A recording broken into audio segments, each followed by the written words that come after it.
What's up, guys? City Striker here, and in this video, I want to talk about Strickland versus Cannonier because Israel Adesanya, he made an interview yesterday, and he was saying how he's not sure when he's gonna return, and he doesn't care who holds the belt when he comes back. So he didn't say he wants an immediate rematch, before, when he lost, he would tell us directly, okay, this is what I'm gonna do.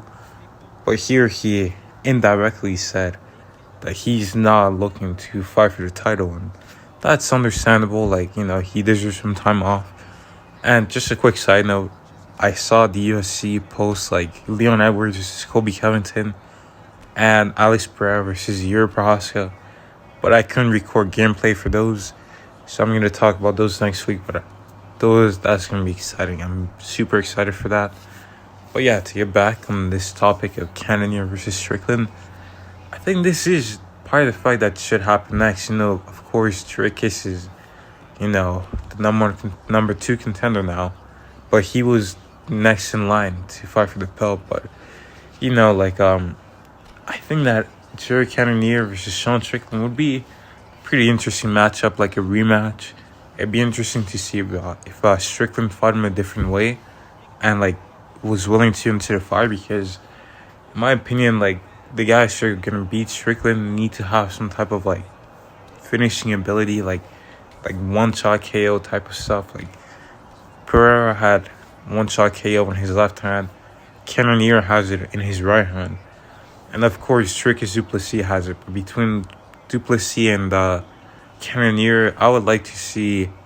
We could see Stylebender versus Dricus, or we can make Dricus versus Strickland, and then figure out when Adesanya comes back, have Adesanya fight Dricus for the title.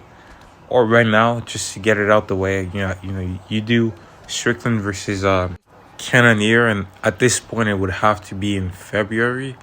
Because I think that, or January, either one of those. I think it would have to be January, because December is already booked up, and they're not going to put Colby Covington and Strickland on the same card. And the middleweight fight would have to come first because of the heavier weight class. But the main event for that card is already done. So they got to fight next year in January. And, whoever wins, hopefully they do a quick turnaround and then fight Dricus. And then, later in the year, when Israel returns, then he fights whoever holds the belt. But my roadmap would be Cannonier versus Strickland in January. Then the winner of that returns in maybe, May, fights Dricus. And then, the winner of that fight returns in September. Adesanya gets a year layoff, and he fights whoever is holding the belt, because, in my opinion, it's going to be changing hands. The styles and matchups are exciting now. It's going to be fresh times in the middleweight division, but I think they should probably go with Cannonier versus Strickland first and then add Du Plessis.